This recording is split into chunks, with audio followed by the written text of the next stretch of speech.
Jeffrey Dahmer brutally murdered 17 young men and boys. Once it happened the first time, it just seemed like it had control of my life from there on in. His killing spree lasted more than a decade, and the horror didn't stop at murder. Was there something sexual in the dismemberment of the bodies for you? Yes, there was a sexual part to that. Why the cannibalism? How could a seemingly normal Midwestern boy grow up to commit such terrible crimes? Dahmer's parents struggled to find the answers. It's been eternal torment. Do you feel that you're being blamed? Yes, I do. Dahmer agreed to speak with us at the behest of his father, who had just written a revealing book. Is there anything in this book that you strongly disagree with? Yes. On the surface, the interview with Lionel Dahmer was matter of fact. Well, you were holding back your emotions. Yeah. But beneath his composure, unbearable pain. But they don't realize that I have very deep feelings inside. The interview with Jeffrey Dahmer's mother, Joyce, was often contentious. I don't mean to argue with you. I have no business doing that. I am really scared. I interviewed Jeffrey Dahmer and his parents at length in 1994. Much of what they shared has never been heard until now. MSNBC brings you the never-before-seen confessions of a serial killer.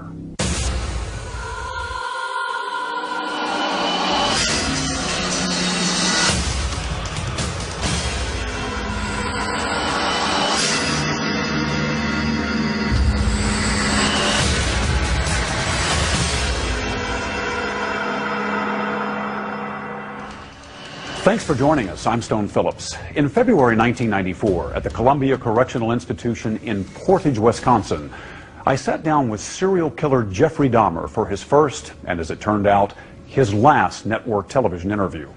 His father, Lionel Dahmer, had just written a book about his son, and he joined us. Jeff, as his father called him, was polite and seemed unnervingly normal. Rarely had a serial killer spoken in such detail about his crimes or the possible root causes. But this father and son spoke about both, as did Dahmer's mother in a rare interview. As you'll see, even looking back more than a decade later, there are still no easy answers. How are you, Dad? Hi, Jeff. Sherry, how are you? Good to see you. Good to see you. Hi, Jeff. Mr. Phillips. Hi, Mr. Phillips. How are you? Nice to see you. You've been spending the last few days with your folks. Great. Talking about a lot of different things. Hey, you're lucky it came up on a day when there's no snow. It was snowing like crazy all weekend. Is that right? Yeah. How are things going here for you? Slow and steady. Nothing out of the ordinary, really. You've read the book? Yes. Yes, I read the book. My dad sent it to me about last week, and spent all night reading it. I was up all night reading it. It was quite a surprise to me, some parts of it. Very interesting. In what sense? Just some of the things that were revealed caught me off guard, and just some very big surprises in it for me. What was it that caught you off guard? Some of his insights into what he thought of me as I was growing up. All set? Everybody ready? Okay, let's all take a deep breath. Your dad comes here to visit about once a month, but I get the impression that the two of you don't talk a lot about everything that happened, about the crimes in particular. No, we don't discuss that because it's been gone over so thoroughly in the papers and the media that there's just really no point in going into any in-depth talks about it.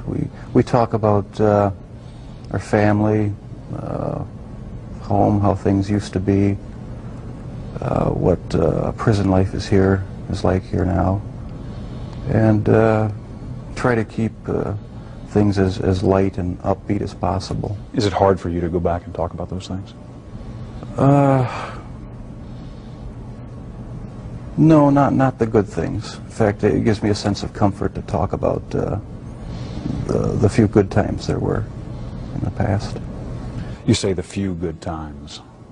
Do you think of your childhood as having been profoundly unhappy? No, not profoundly. My childhood wasn't filled with any great tragedies or anything. There were good times and there were bad times. I think it was fairly normal. Jeff, do you remember your earliest experience and earliest interest, fascination with the inside of animals? Where that came from? In ninth grade, in biology class, we had the usual dissection of fetal pigs. I took the remains of that home and kept the skeleton of it. And I just started branching out, dogs, cats. I suppose it could have turned into a normal hobby like taxidermy, but it didn't. It veered off into this. Why, I don't know. All I know is that I wanted to see what the insides of these animals looked like. Was there some pleasure in the cutting open of the animal? Yes, there was. No sexual pleasure, but just it's hard to describe. Sense of power, sense of control? I suppose that's a good way of putting it, yeah. Yeah. I can sort of see a fascination for, wanting to see or for looking at the insides of animals, say for the first time. After you did it one time, what more is to be gained by looking at another dog's inside, the second or the third? I don't know. It became a compulsion, and it switched from animals to humans. I still don't understand it. I don't know why. What would you do with the dead animals, Jeff? You would pick the carcasses up from the road and take them back into the woods. Take them back in the woods, skin them sometimes, slit them all the way open, look at the organs, feel them. There was a sort of general excitement for me. I don't know why. It was exciting to see. One of your dad's biggest questions is when you began to slip away, when you crossed over into this world of obsession or dark fantasy from which you just couldn't return. Can you pinpoint that? Is there a sense for when that really began to happen with you, Jeff? I think it was around age 14 or 15. Started having obsessive thoughts of violence intermingled with sex. And it just got worse and worse. I didn't know how to tell anyone about it, so I didn't. I just kept it all inside. Do you have any sense for where that was coming from? No. No, I've talked with a few psychologists about it. They have their theories, but they don't have any concrete answers either. Do you have a theory? No, not really. I don't know where it came from. I probably will never know. But I never dreamed that it would become a reality. Coming up, more pointed questions for a serial killer. Why the cannibalism?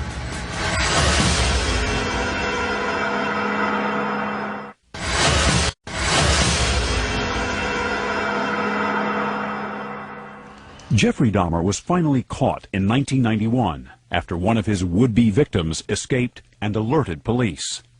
What was discovered in Dahmer's apartment was horrifying.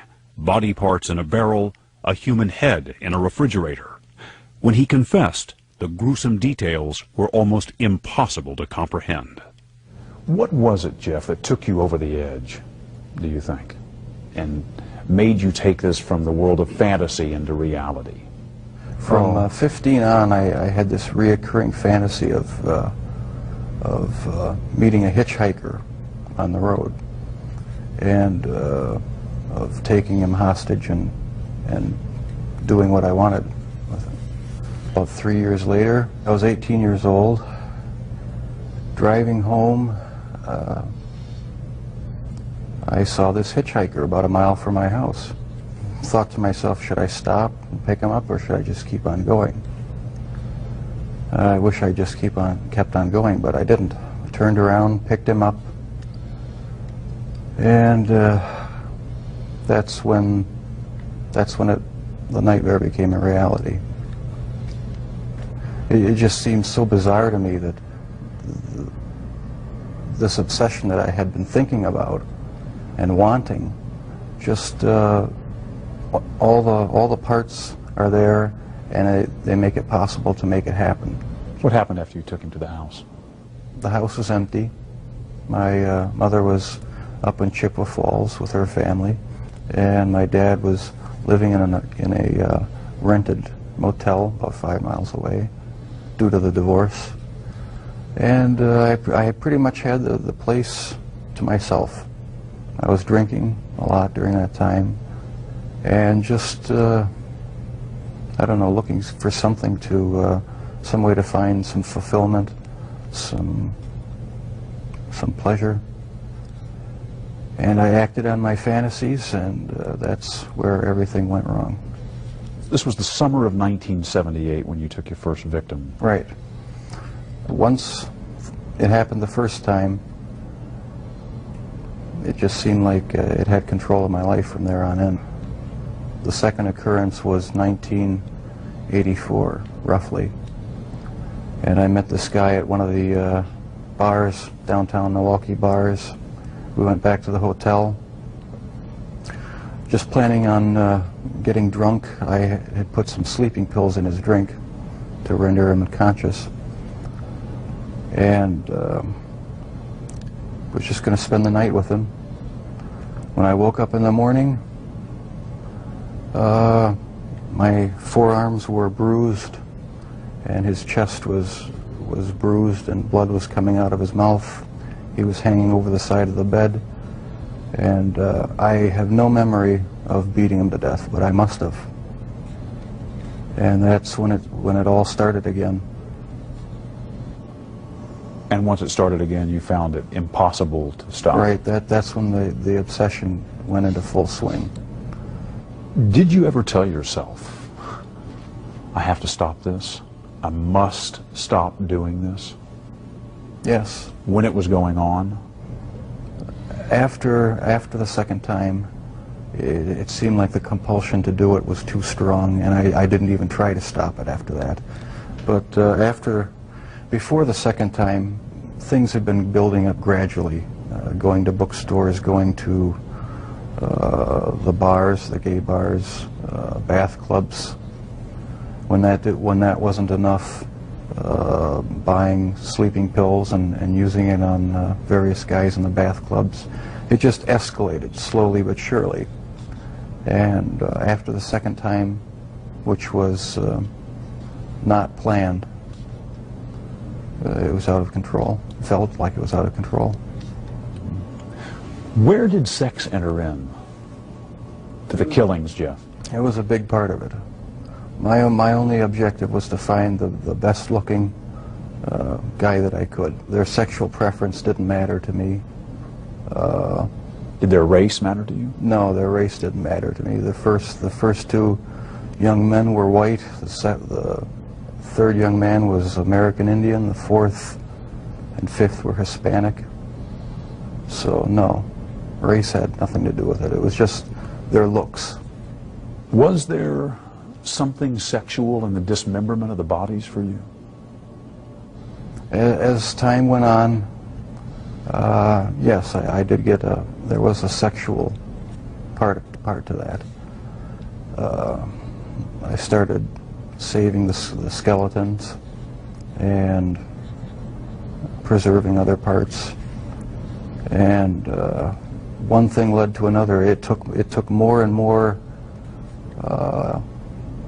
deviant type behaviors to satisfy my urges, and so it just spiraled out of control. Why the cannibalism? It made me feel like they were a permanent part of me. Besides the just mere curiosity of what it would be like, it made them feel that they were a part of me, and it gave me a sexual satisfaction to do that. Was it the killing that excited you, or is it what happened after the killing? No, the killing was just a means to an end. That was the least satisfactory part. I didn't enjoy doing that. That's why I tried to create living zombies with muriatic acid in the drill, but it never worked. No, the killing wasn't the objective. I just wanted to have the person under my complete control, not having to consider their wishes, being able to keep them there as long as I wanted. It's not easy to say that, but that's what the motive was. Where did that need for control come from? Do you have any idea? I don't know, maybe I felt I had no control as a child or young adult, and that got mixed in with my sexuality, and I ended up doing what I did was my way of feeling in complete control, at least for that situation, creating my own little world where I had the final say, finding the best looking guy that I could, and having total mastery over him for as long as I wanted. Lust played a big part of it, controlling lust. That was the motive right there. A lot of this came out in the course of the trial. Obviously, both of you sat through this. Have the two of you sat down and talked about these things before? No, not in depth. This is the first time you're talking about these things with I've talked your about dad it here. at great length with psychiatrists, court-appointed psychiatrists, psychologists, but not with my family. We learned everything at the trial and in the confessions and that sort of thing after the fact. The two of you never really communicated all that much, did you, father and son? Not on any deep level, no. We talked about superficial things. Never really had a real deep heart-to-heart talk about what was going on inside our own minds. I was always a very private person. I didn't like to open up and share anything with anyone. I like to keep my thoughts to myself. Why do you think that was? Because from about 15 years on up, a great deal of my thoughts were basically unshareable with anyone. So I just closed myself off and put on a mask of normalcy. Coming up, were you surprised to read that about your dad? Very surprised. I suppose everyone has their secret thoughts.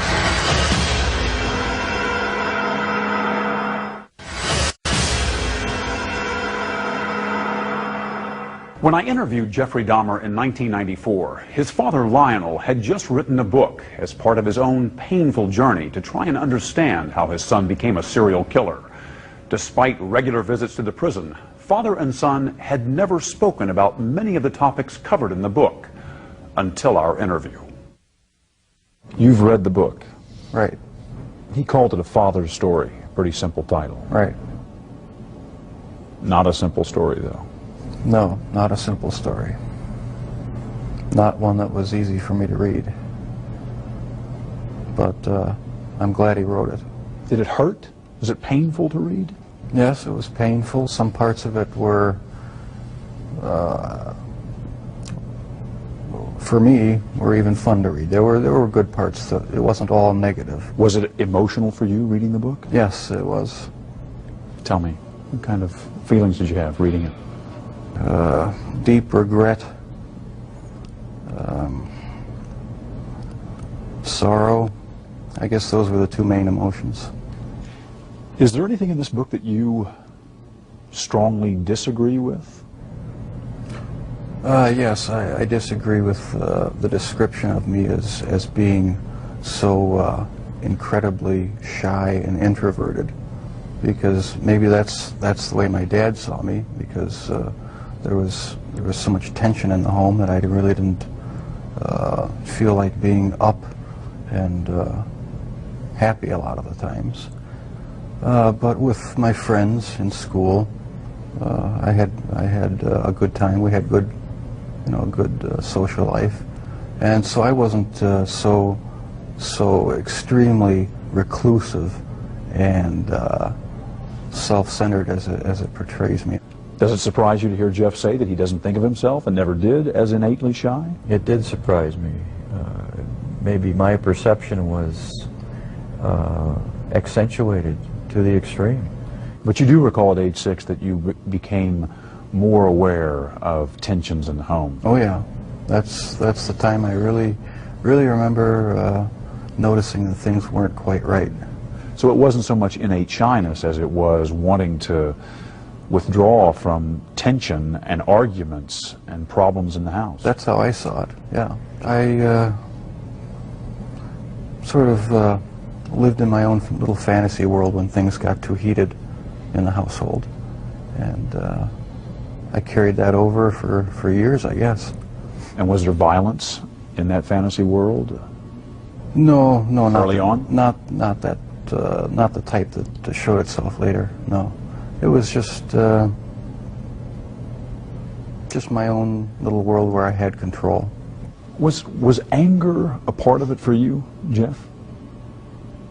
I had some anger. Probably every kid has some anger, about their childhood. It really wasn't a terrible childhood, though. There were a lot of good times. It wasn't a really terrible time. So pat theories about you as a serial killer striking out to get back at your dad, for instance, don't ring true to you. No, that has no truth in it. The only motive that there ever was to completely control a person that I found physically attractive, and keep them with me as long as possible, even if it meant just keeping a part of them. Did you know before you read this book that your dad had his own obsessions and fantasies, that he had thought about, that he had dreamed of committing murder, that he had had an obsession with fire and with explosives? No, I don't think that's the type of thing one asks one's dad. Were you surprised to read that about your dad? Very surprised. Yeah. I didn't know what to think about it. I suppose everyone has their secret thoughts, and so it was somewhat of a shock. You feel grateful that your father wrote this book? Or do you feel put off by it? I mean, I'm just curious about your overall reaction to it. Do you feel is the book an invasion, do you think? Or is it... No, I feel nothing but pride for him for writing the book, and having the courage to bare his soul when he didn't have to. He didn't have to get involved with trying to, help me out and support me and be an emotional support for me, and I'll be grateful to him forever for it. Coming up, a serial killer's take on the meaning of life. I always believed the lie that evolution is truth, that the whole theory cheapens life.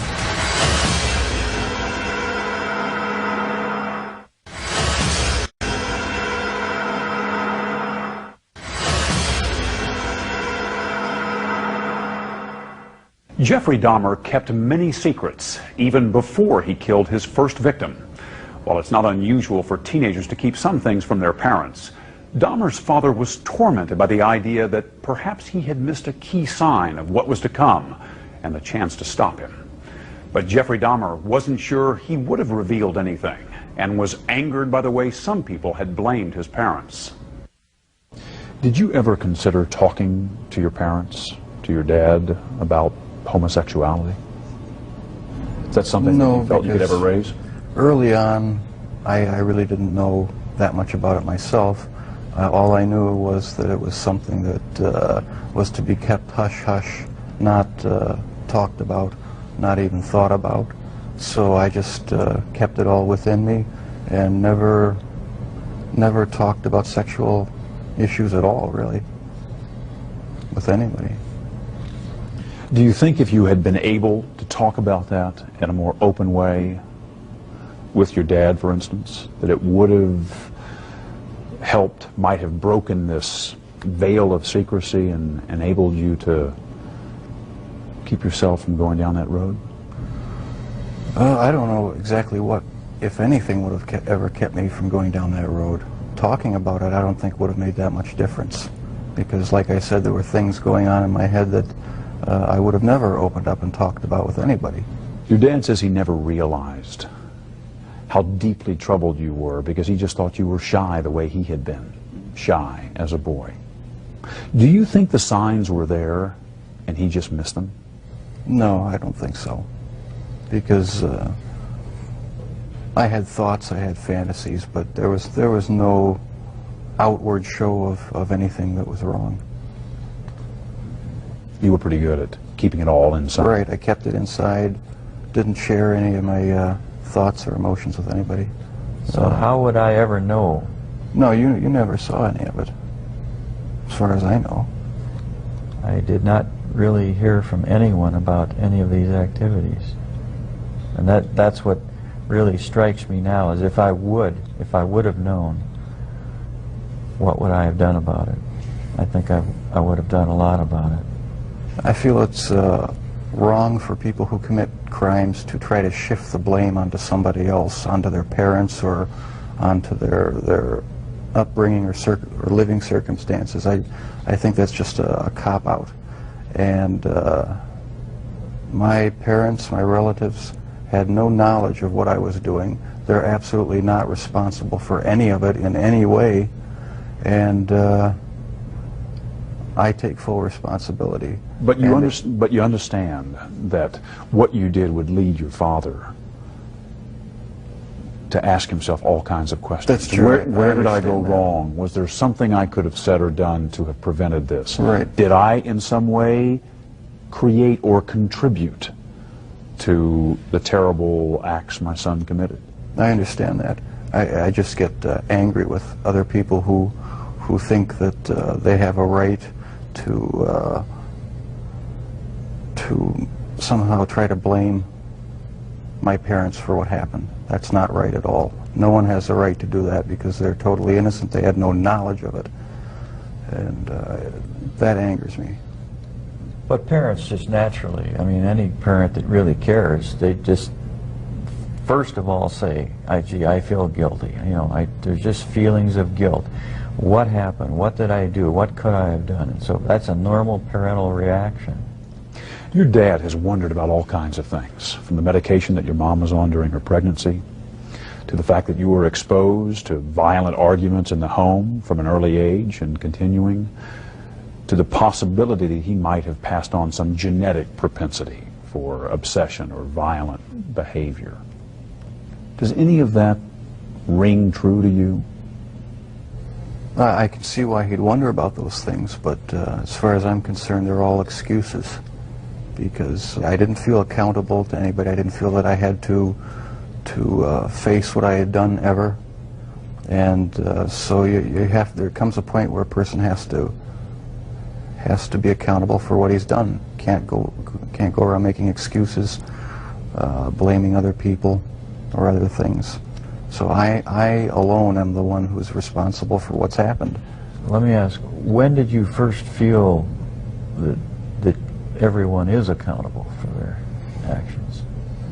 Well, thanks to you for sending that creation science material, because I always believe the lie that evolution is truth, the theory of evolution is truth, that we all just came from the slime, and when we died, you know, that was it. There was nothing. So the whole theory cheapens life, and started reading books about that show how evolution is just a complete lie. There's no basis in science to uphold it, and I've since come to believe that the Lord Jesus Christ is the true creator of the heavens and the earth. It just didn't just happen, and I have accepted him as my Lord and Savior. And I believe that I, as well as everyone else, will be accountable to him. Growing up, did you feel that you were accountable to your dad? or to your mom as the authority Yes, I figure did. in the house? Yes, I did. I mean, they didn't let me run wild.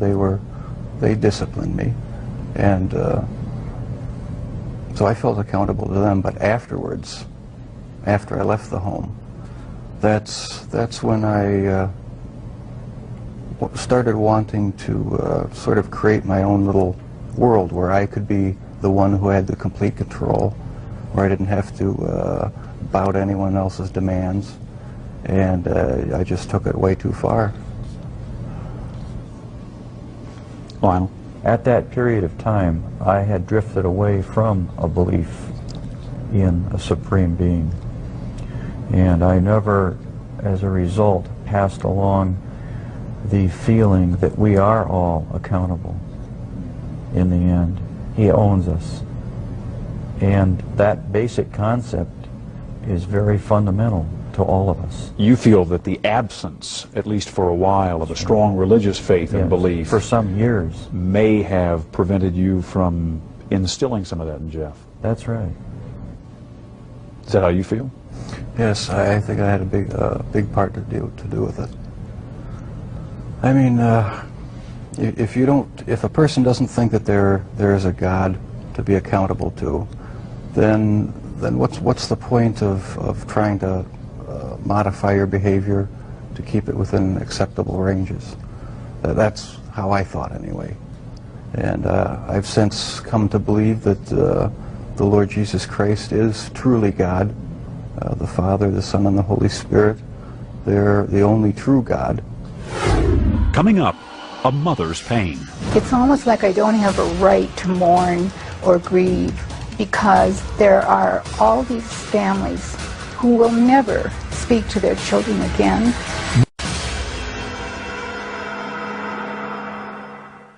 In 1994, Jeffrey Dahmer's mother lived 2,000 miles away from her son, in a different state with a different last name. But Joyce Flint still felt deeply connected to her eldest child and was grieving for her own loss. We all think about victims' parents in a case like Jeffrey's, but we don't often think about the parents whose child committed crimes like this. What's it been like for you? Well, it's been horrendous.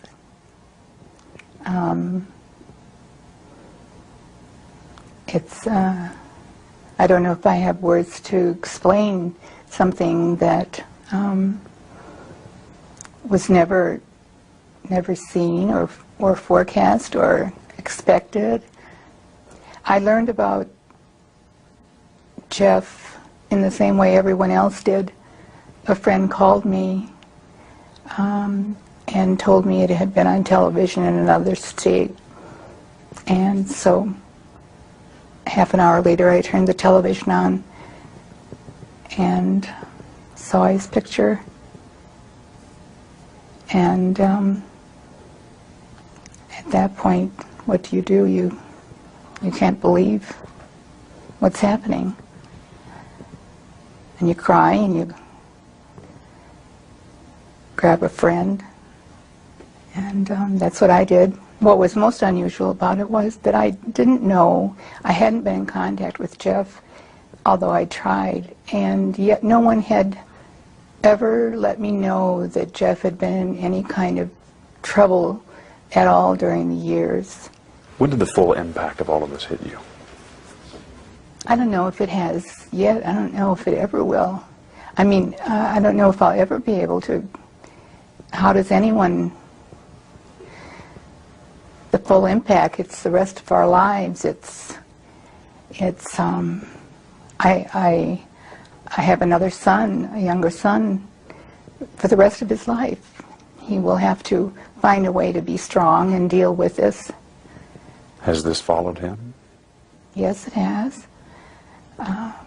But he's doing very well. He's finished an graduate degree and is working and very successful and visits his brother. It's a very difficult thing to say. Stone, one of the hardest things for me to say is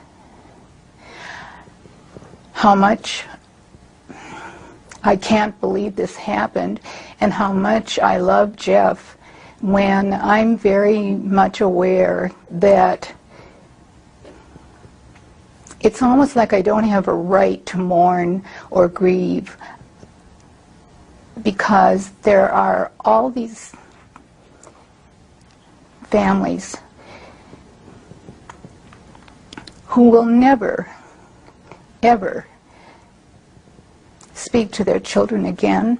It's a very strange set of circumstances. I still have my son Jeff now to talk to, and we've established a wonderful relationship, and I hope I don't hurt all of the people who've lost their children by saying that. What was he like as a young boy before school? Wonderful. I thought he was wonderful. He was fun. We did all of the normal things that people do.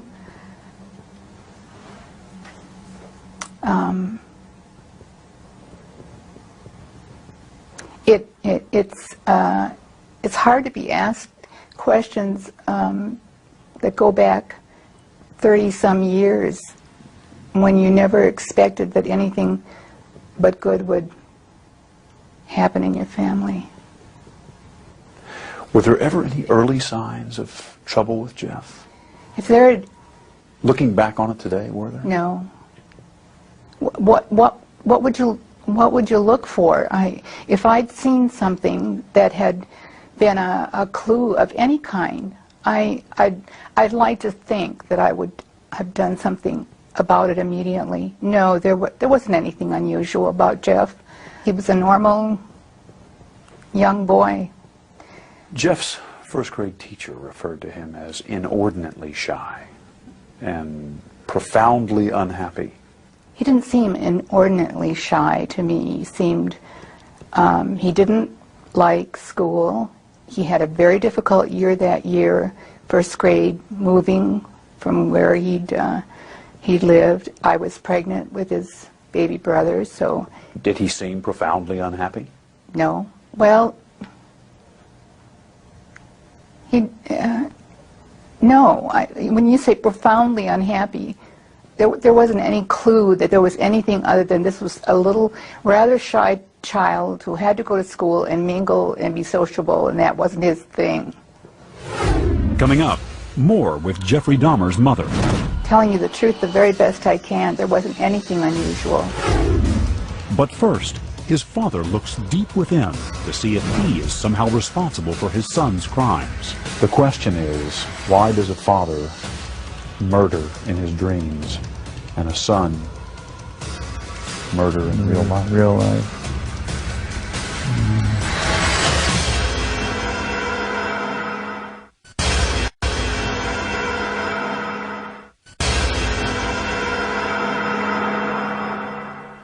How would you describe Jeff as a young child? Was he happy? Was he outgoing as a 2, 3, 4-year-old? He was quite outgoing up until maybe age 3, 3.5, 4, somewhere in there. He developed a double hernia. That was pretty traumatic for him physically, wasn't it? I think, you know, if this whole thing is conjecture at this point. It might have been, along with other incidents in his lives, might have been one of the trigger points. I mean, you know, the old Freudian castration complex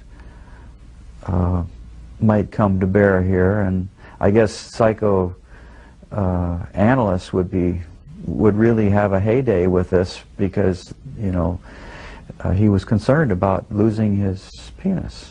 He asked his mother if he had lost it, if it had been cut off. Now, which is something he later did to his, or at least some of his victims. That's true, yes. One thing that many serial killers have in common is a history of sexual abuse. Was Jeff sexually abused at any time? No, never. Was not abused by anyone in the home? No. Sexually? No. Can you even begin to describe what it's been like for you as the parent of someone who has committed crimes of this nature? Well, it's been eternal torment. In the privacy of my own room,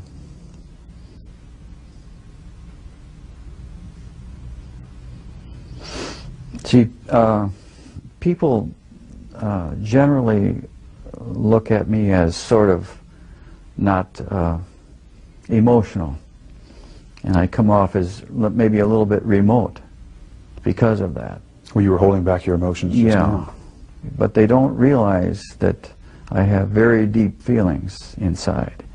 An armchair psychologist would argue that the fact that you are so unemotional about all of this only signifies the fact that inside there may be very powerful emotions. That's right.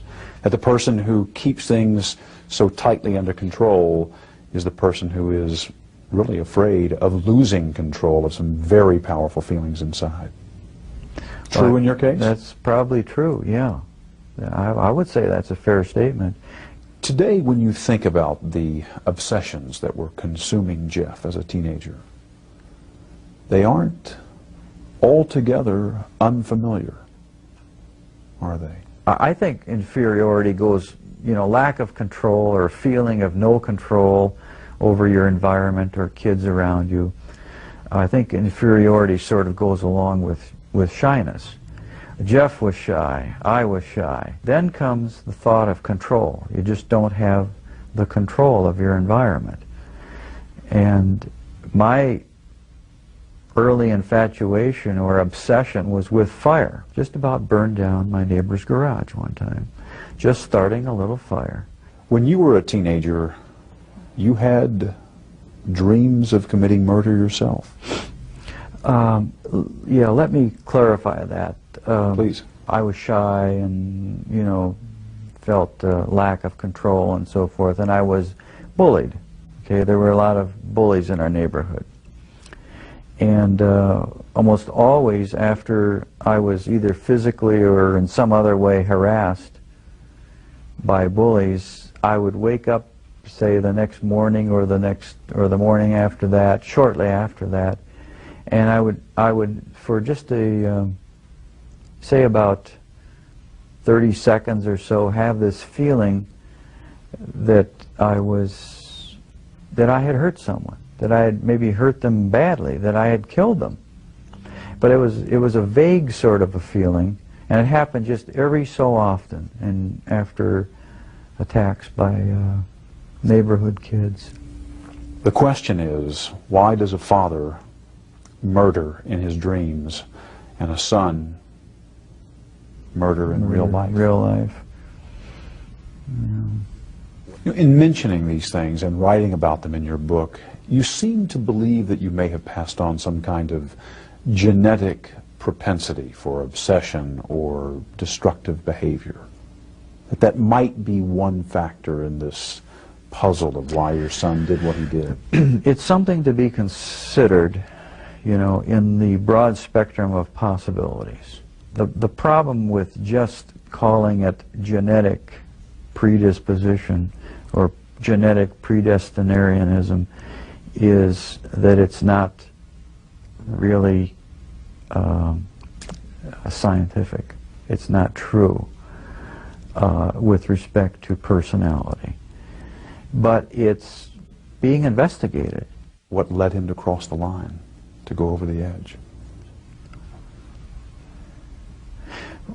I don't know, but I guess I would just conjecture that whatever it was, it probably goes back further to whatever got hooked into his sexuality. I do believe strongly that was, I mean, those hormones are the most powerful thing on earth almost, and I do believe that theory. A sexual drive. It was the sexual drive that led him to murder and dismember. That's my personal belief, and however it got bizarrely hooked into entrails, is beyond me, but I believe that if it could be unearthed as to how that happened, or what that derivation was, then we'd have the answer. Coming up, the Dahmer's volatile marriage and its effects examined. It was unnerving, depressing, made me angry sometimes.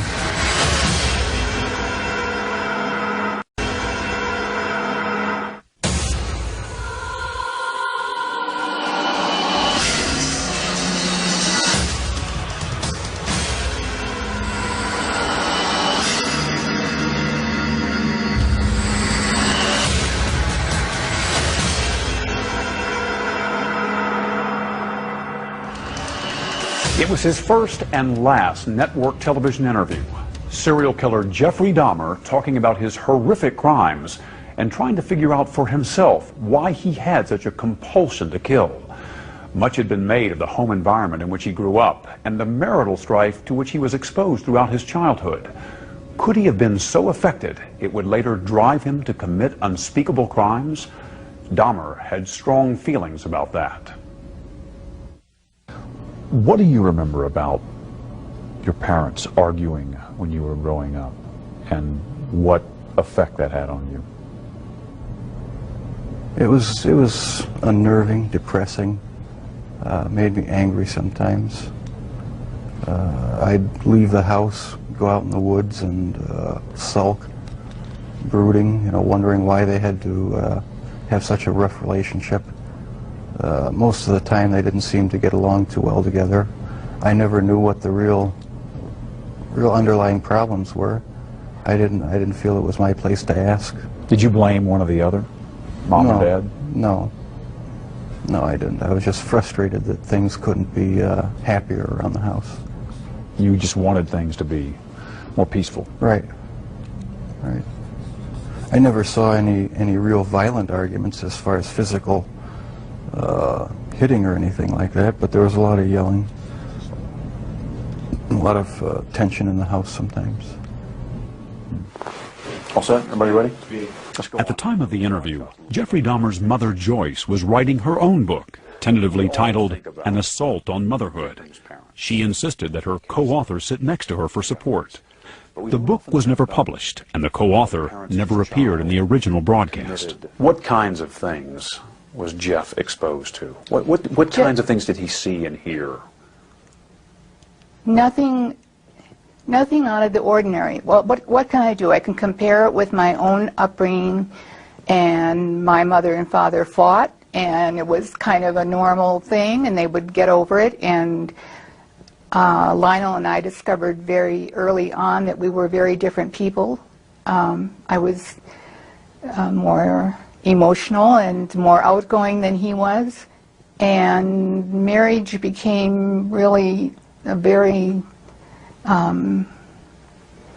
unhappy place. And how much that affected the children at the time, I didn't think that it affected them in any really harmful way, because they were never physically abused. There were very heated arguments. And on occasion that would lead to some physical... Excuse me, Stone. If you want to stop a minute and think about whether you want to talk about that abuse on... How am I going to know what's going to be on television and what's not going to be? Well, I mean, I think you need to assume, while only a very small portion of this will be on, I mean, I want you to be comfortable with what you say, because...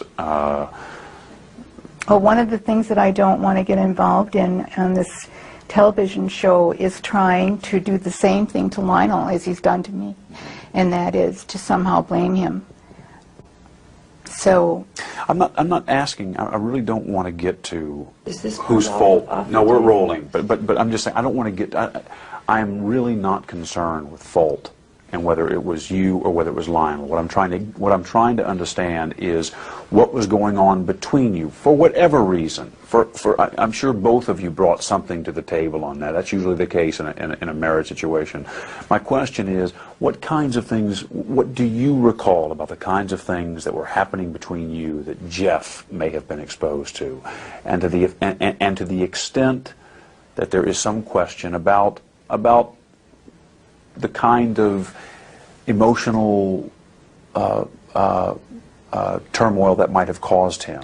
Stone, I have to tell you, I've thought of that over and over again, and there's nothing about the kind of arguments, the kinds of fights we might have had, the disagreements over how to bring up children, there was nothing unusual about that. And Jeff is not the result of what is going on in every home in America. He's not the result of that. So you're saying it wasn't a perfect marriage, you're saying, but it was nothing so extraordinary that it could explain why he went on to do what he did? Absolutely not. Telling you the truth the very best I can, there wasn't anything unusual. It was pretty intense, the arguments between the two of you. Yeah, yes. A lot of the arguments were very intense, and I couldn't see any way but to just leave the room or leave the house, or just, there was no compromise. How much of this violence in the home was Jeff exposed to? There were times when he heard the shouting and her physical agitated motions. He observed them, and he went outside and just left the house. And I learned later, I didn't know at the time, I didn't hear him do this, but I learned later that he was slapping the trees with branches and sticks, and I guess apparently out of frustration. So apparently Jeff was very disturbed over the arguments. I have no doubt that he was very disturbed. There are thousands, literally thousands of children who grow up exposed to these kinds of problems. And worse. And worse. And yet they don't go on to do the kinds of things that Jeff did. In and of themselves, they're not I guess we would say, not the only factors. But you know, everyone's an individual, I guess, aren't they? But there may have been more important, unknown to us yet, trigger points that make Jeff more unique than the usual case. When you think back on those times, the arguments and the possible effect it may have had on the kids, does it cause you anguish? It makes me sick that we didn't have a more Ozzie and Harriet type family. And I know there really are no Ozzie and Harriet families per se, but there are some that really are healthy, quite healthy. And ours could have been. And it just makes me sick to my stomach that it wasn't. That's how I feel. You know, I'll feel that way to my death. Coming up, the agonizing search for pieces of the puzzle turns to Joyce's pregnancy with Jeffrey, a topic that would fuel an intense debate. There's an obvious discrepancy here between what you're saying and what Lionel is saying about the nature of the pregnancy. Are you serious?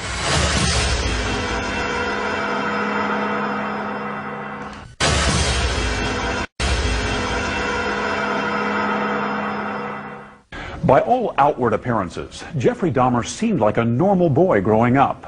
So how did he become a serial killer? The search for the root causes went all the way back to his mother's pregnancy. Both of Dahmer's parents said it had not been an easy time, but during separate interviews with each of them, that was about all they agreed on. At times, her legs would lock tightly in place, and her whole body would grow rigid and begin to tremble. During these strange seizures, her eyes would bulge like a frightened animal, and she would begin to salivate, literally frothing at the mouth. We'd have to call the doctor, who in those days they still made house calls, and he came immediately, and it always ended up that he gave her a shot of some type of relaxant. What kind of drugs was she on? There were a mixture of things. He would have to come and inject Seconal or morphine if, in some instances, when her body would not relax. The doctor? Yeah, the doctor. Morphine, barbiturates? Yeah, relaxants. Phenobarbital? Yes, She was on a pretty heavy yeah, drug she was regimen. on quite a heavy diet of prescription drugs, right. What do you remember about the pregnancy? I had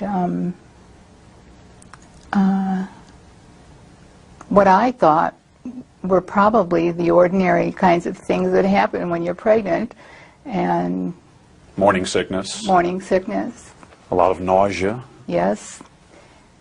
Lionel describes a strange, undiagnosed problem. He describes it as some kind of a seizure that you developed, a proneness to seizures late in the pregnancy, where he describes it as a kind of rigidness for which you were prescribed medications. Do you remember that, and can you describe I it? don't remember that at all. I can't imagine where that comes from.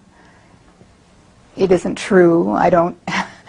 You don't recall anything like that? No. Seizures or No. seizure-like episodes? Absolutely not. Were you prescribed medications, including morphine, barbiturates? I don't know what medications were prescribed, and I'm surprised that anyone says that there is something that lists every single medication I took 33 years ago.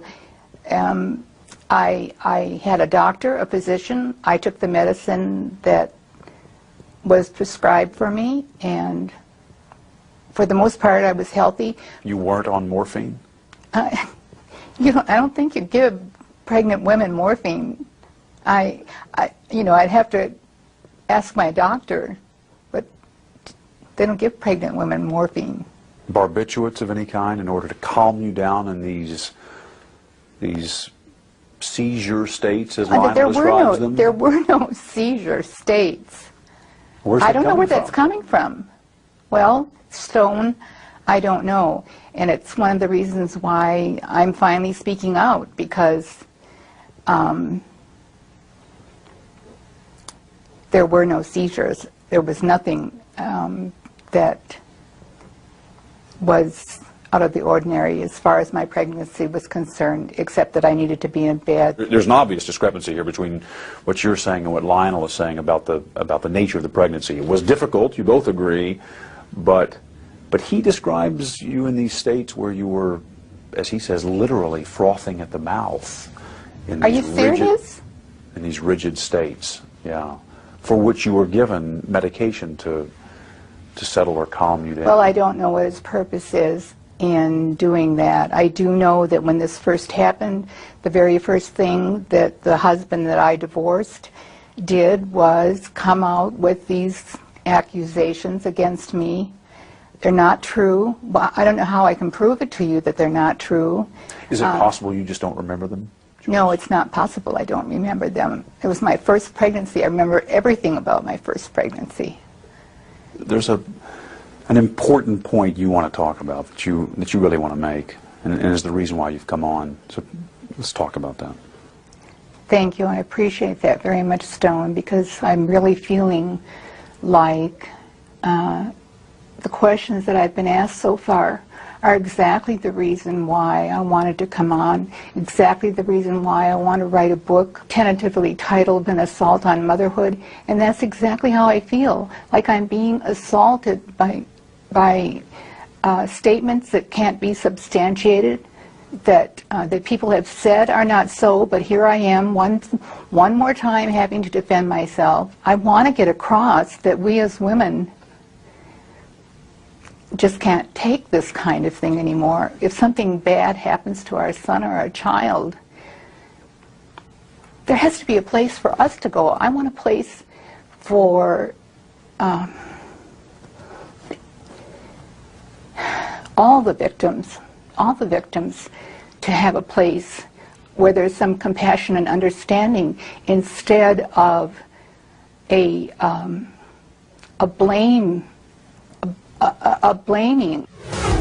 Coming up, Joyce talks about the pain of feeling blamed for her son's crimes and disputes more of her ex-husband's recollections. Excuse me for interrupting you, but I never heard anything like that ever happened.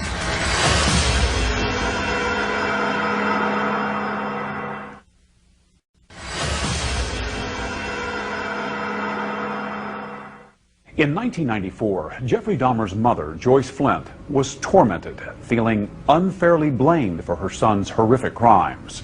She had planned to write a book, tentatively titled An Assault on Motherhood, about her ordeal.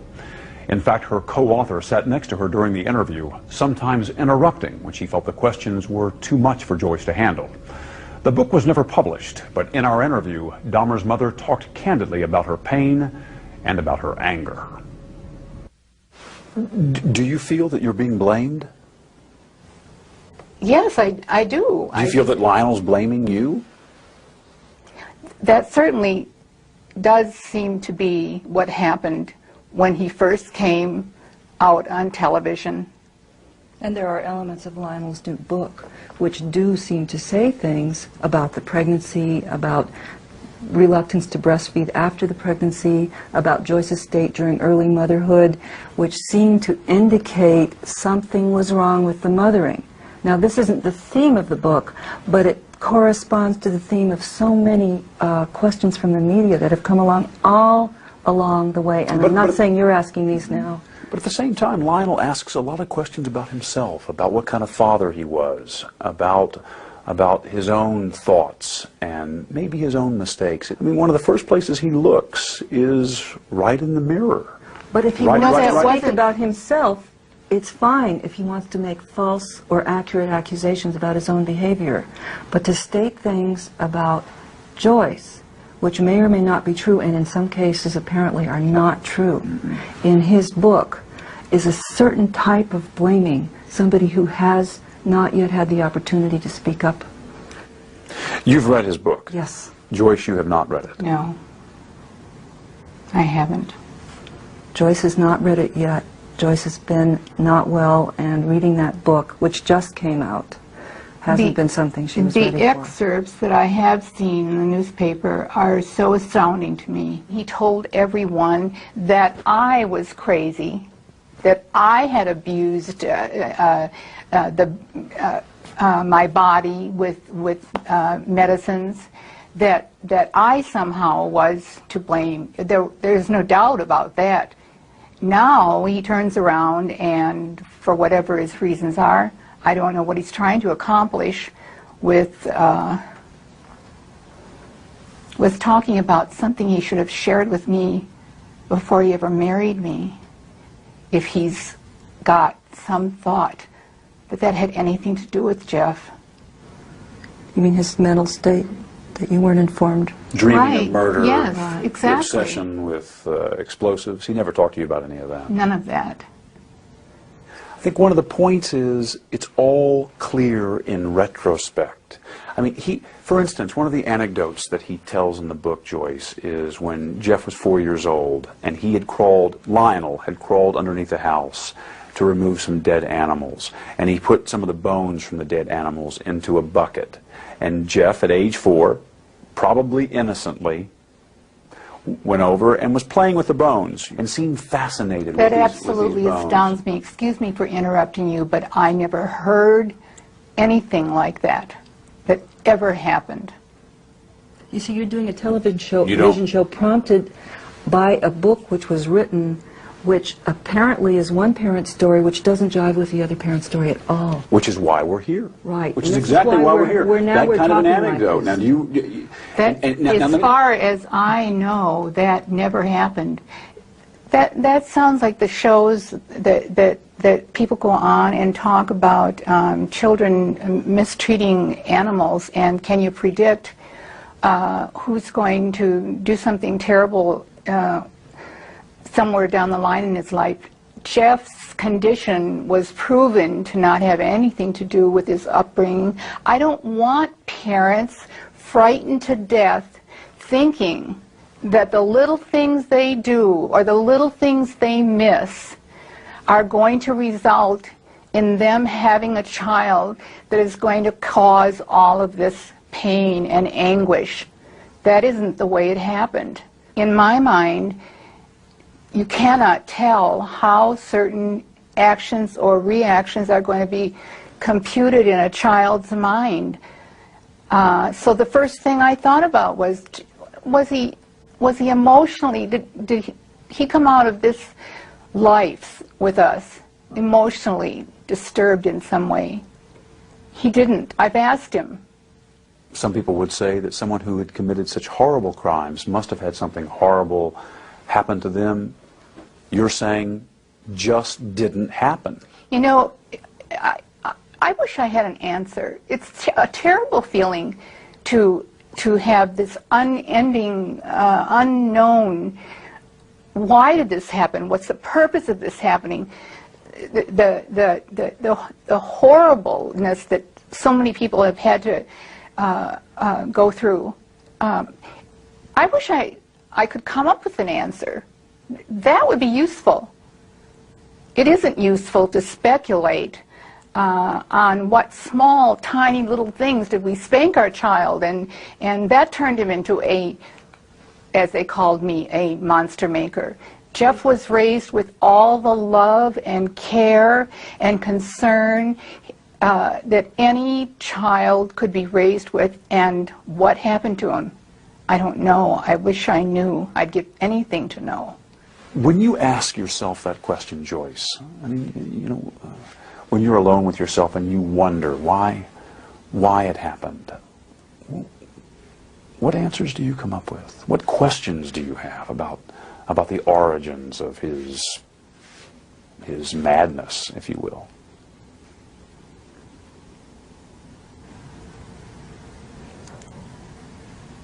I can't explain it. I can only cry about it. I asked the universe, why would this be allowed to happen? I don't have an answer for that. I'd like one. Coming up, could Jeffrey Dahmer have been caught years before his arrest? I didn't know what would happen. I thought, you know, it's all going to come crashing down now.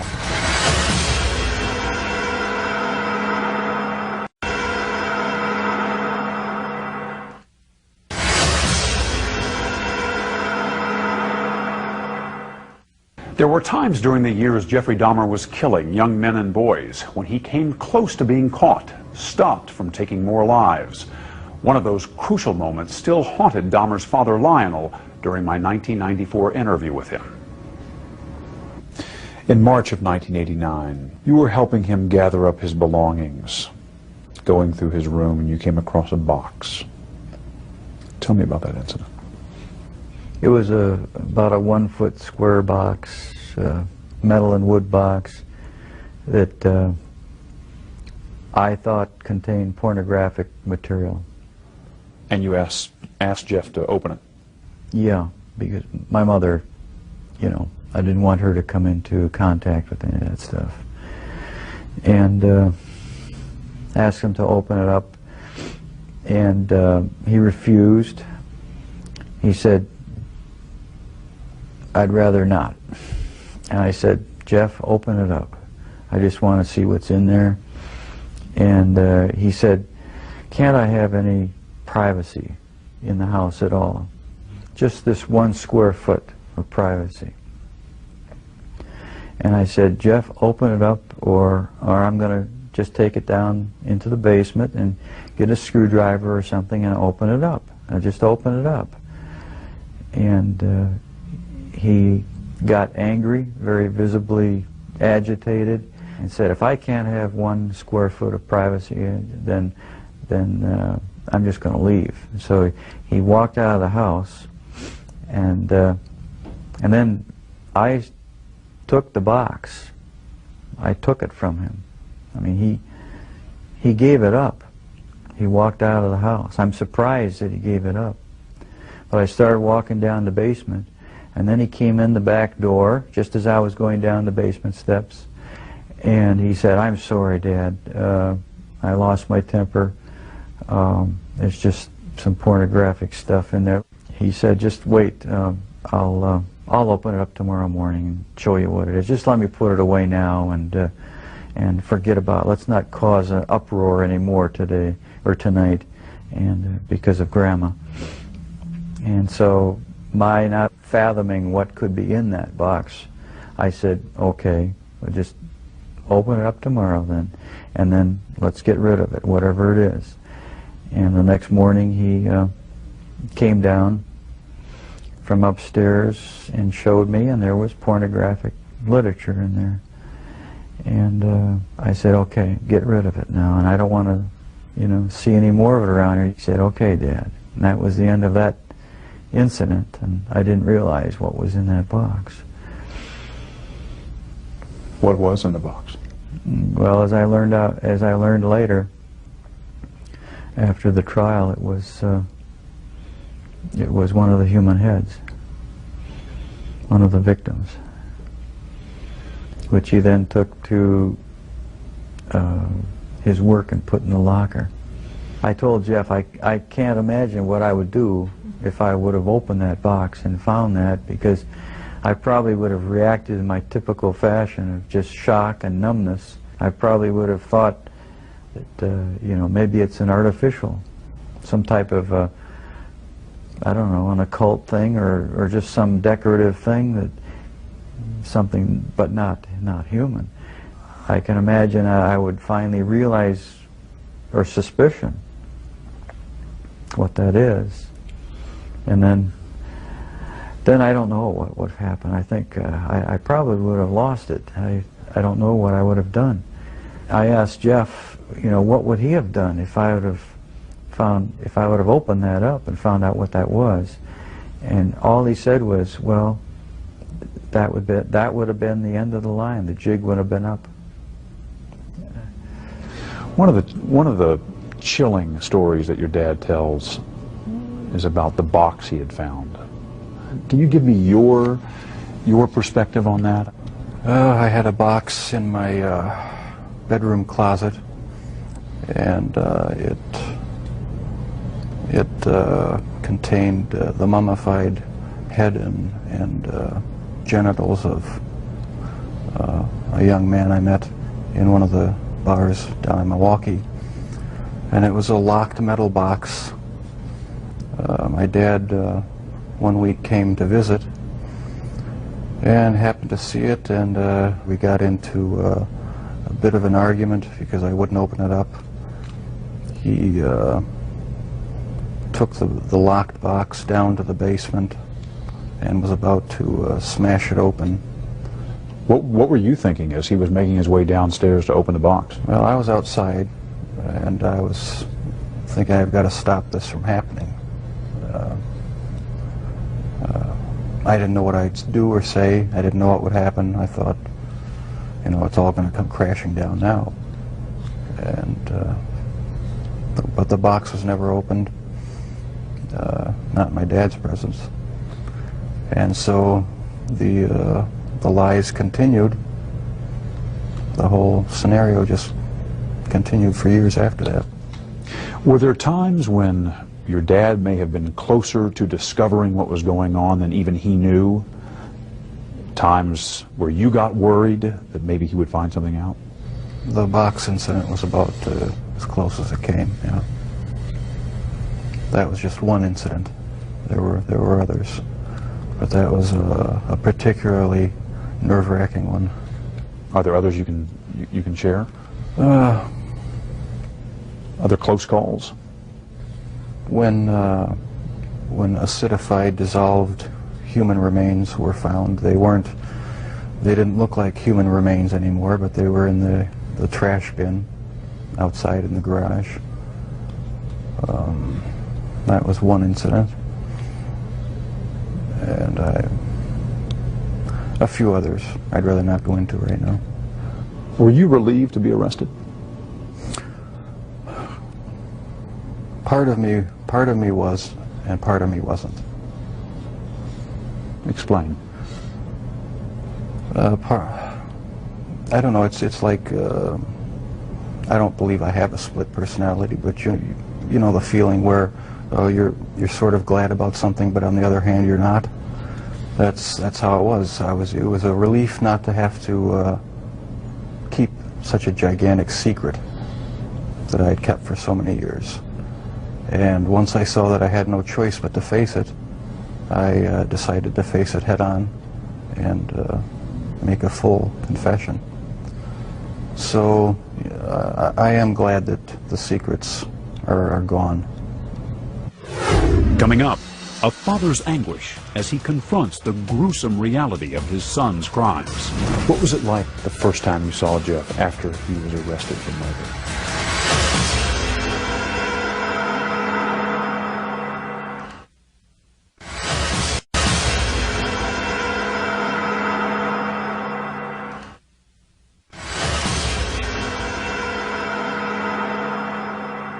How good was Jeff at manipulating you? Excellent. He's very good. Good liar? He fooled everyone. He fooled me. Yeah, very good. He fooled his probation officer, his attorney, the police, you know, who came. I mean, he had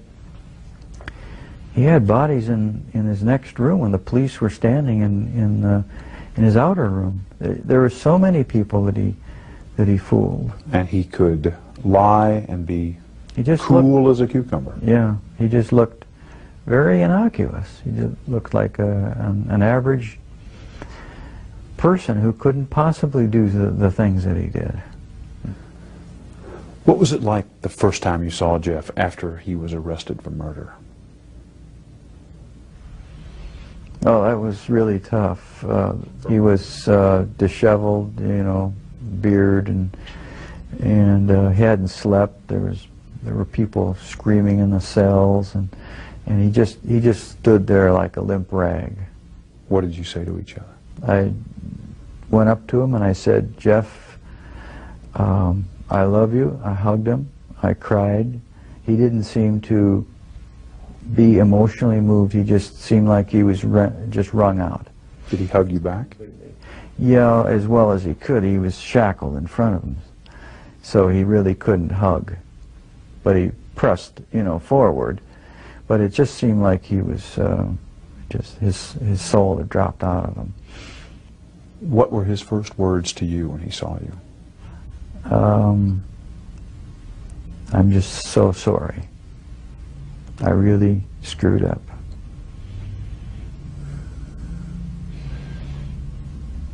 It was pretty much unemotional, emotionless response. He just said those words, and he looked extremely depressed and sad. Do you remember the feelings that went through you at that point? Yeah, I felt really those same feelings: depression, you know, extremely well, shame and just what a waste. The other feelings were that I wanted to still help him in some way, and I kept telling him, reassuring that his attorney said that he would get help. And I told Jeff that you really do need help, Jeff, mental help, and we're going to try to get you into this place to get the proper help. How did you feel when you first heard about the crimes, about the nature of the crimes he'd committed? I think it was sort of a feeling as if I were just floating above myself and observing some other person. As if I were anesthetized with something that just prevented me from feeling anything deeply. It was just a total stun, a total shock. You went numb. Complete numbness. And in the moment when the pain has come through, what is it that you felt? I felt all these different emotions come over me. How am I going to face victims, families, if I go to the trial? How can I arrange something? My feelings were for Jeff too. I sort of put myself in his place. He's totally lost. I could almost feel the total disorientation and loss, feeling like maybe he would want to commit suicide. I felt very depressed and shamed. Just very, very depressed, just to the bottom of the pit. Have you ever stopped loving your son? No. No. I think that part of my continuing to want to love and support him is because I can remember him as a youth when he was innocent. What do you see when you look at Jeff's face? I guess the parent, naive parent in me still says I see an innocent, shy child, a defenseless, vulnerable child who I wish I could help now. I know there are some people who say he shouldn't have any peace. The victims' families don't have any peace. But I want to see what I can do to help Jeff have some peace in his mind, because there's still things there. Does he deserve that? And well, yeah, I think he does. Was there a time when you hated Jeff for what he did? Yeah, I think probably there was a mixture of feelings of anger and hate and disappointment and also feeling extremely sorry for what he did. Felt very sorry for victims and their families, and also for Jeff, the terrible waste. Have you had a chance to sit down with Jeff and ask him why? Why did you do this? What was it?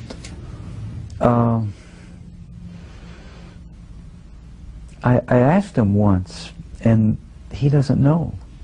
I asked him, he does not know. And it seems like a stunted, short answer. That, it seems like there should be more of an answer than that, but he says he really doesn't know. Coming up. I tell you, Dad, I'm really sorry that this has happened, and I love you a lot. I love you too. I'm sorry. Don't be sorry. The conclusion to Confessions of a Serial Killer when we come back.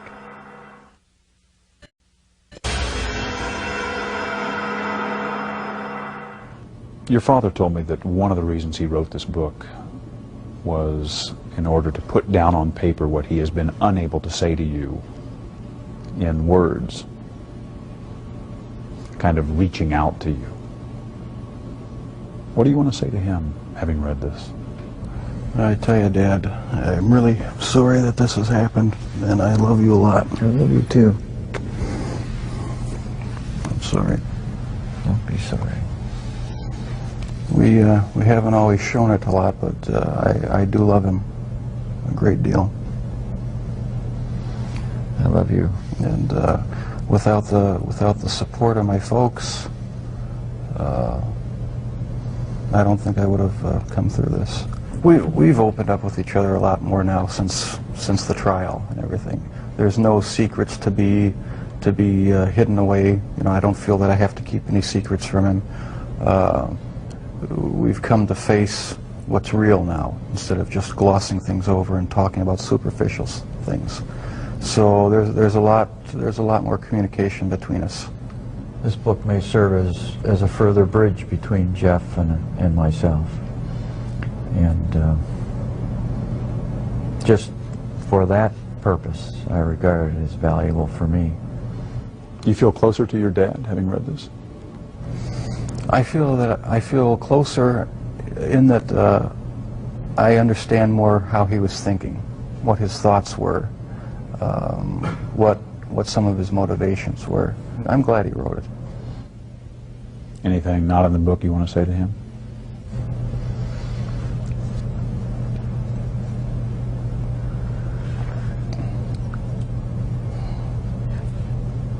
I can't think too clearly right now. I'm feeling pretty emotional.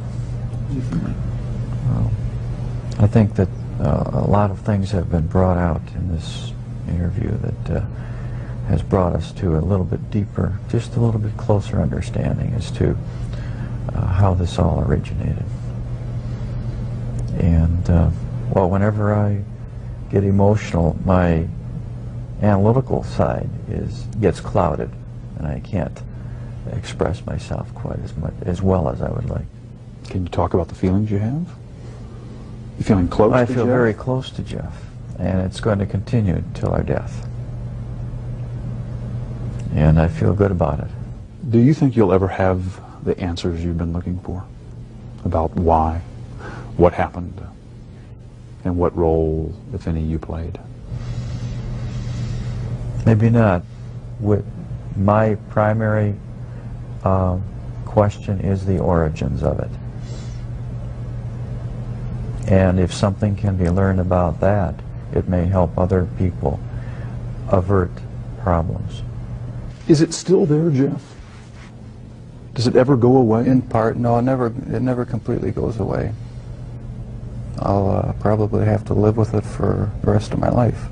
I wish it would go away. I wish there was some way to completely get rid of the compulsive thoughts, the feelings.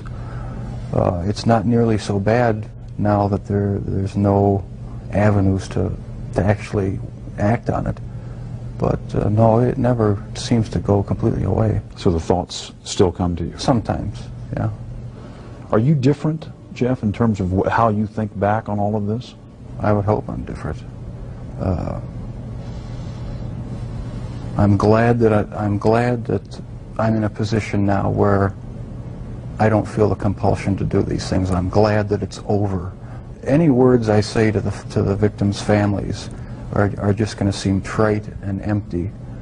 I don't know how to express the regret, the sorrow,